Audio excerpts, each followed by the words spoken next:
Hello everyone, my name is Katrina and I am an occupational therapy student at the American Stroke Foundation. In this video, we are going to talk about post-stroke depression and how we can use coping strategies to manage symptoms of depression. Depression is a common experience for people who have survived a stroke.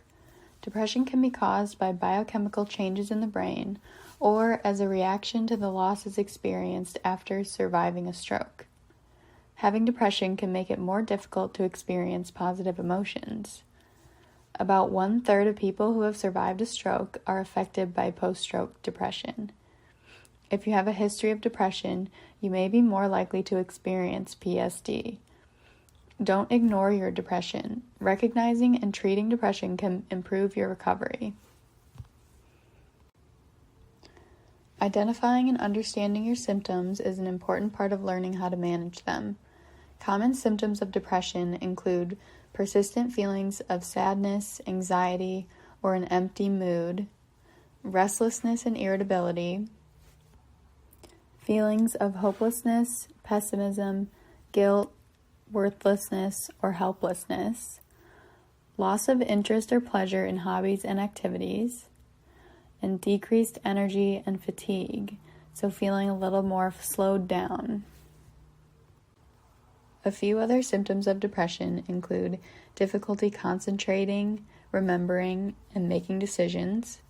You might notice changes in your sleep, so experiences of insomnia or early morning awakening, or even oversleeping, so that would be sleeping too much or too little.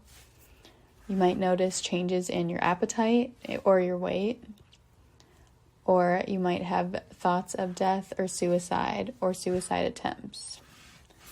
Depression can impact your recovery process and make it more difficult to participate in your daily activities. It is important to come up with a plan on how to manage symptoms and get back to the meaningful activities in your daily life.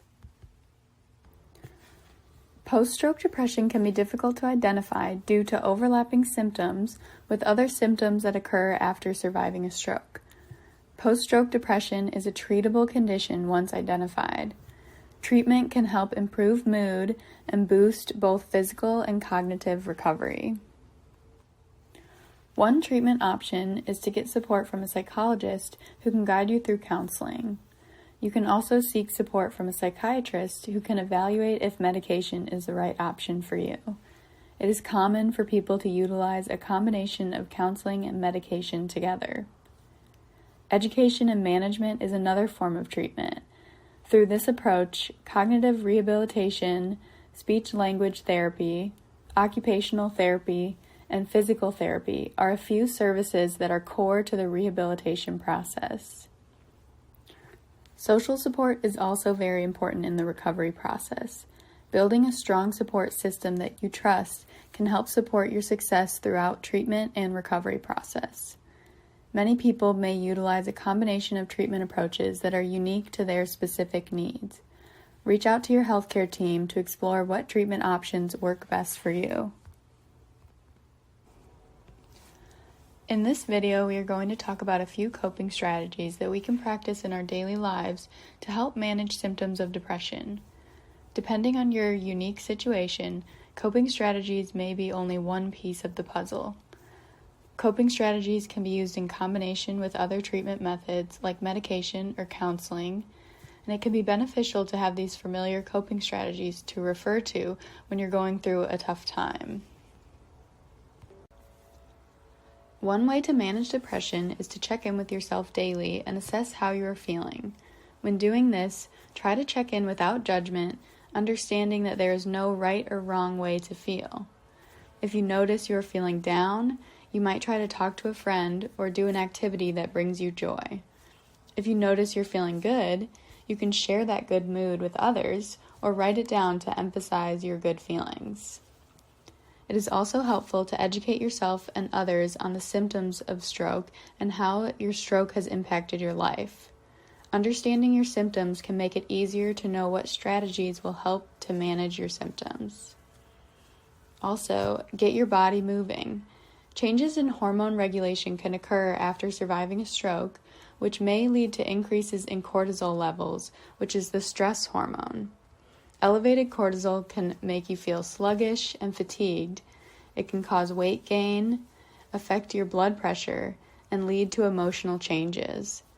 Getting regular exercise can help to counter these changes and positively impact your mood.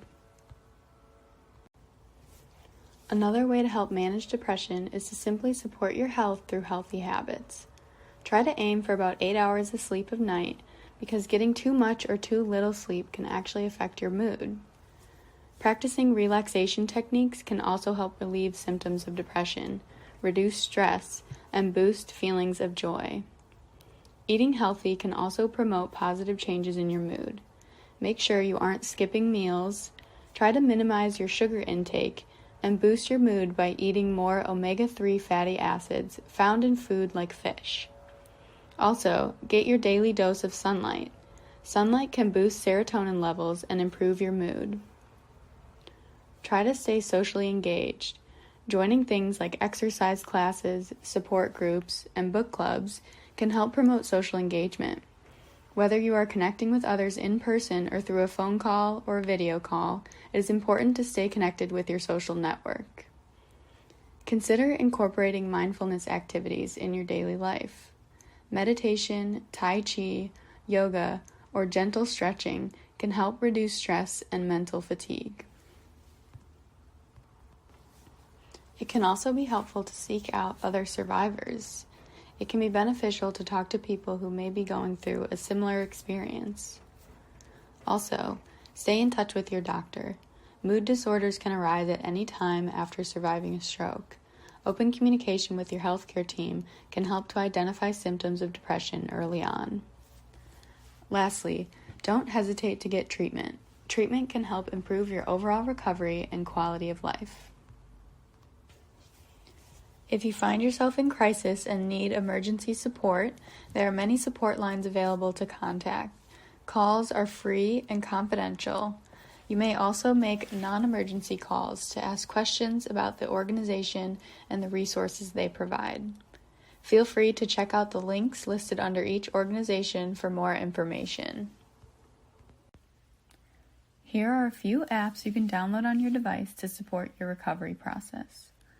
The My3 Support Network is an app that allows you to stay connected with your network in times of crisis. Through this app, you can define your close network and your plan to stay safe. In times of crisis, it can be difficult to think straight and scroll through your contacts for support.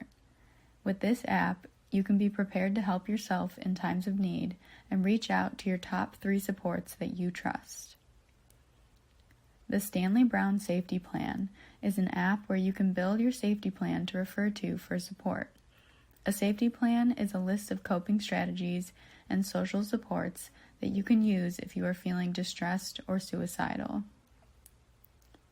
Headspace is a great app that can help you incorporate mindfulness into your daily routine. This is an app that can help you to learn new meditation and mindfulness skills and also guide you through daily meditations. It only takes a few minutes a day to practice mindfulness and meditation. Below are the resources that were used to create this video. Thank you for listening, and I hope you found this information helpful.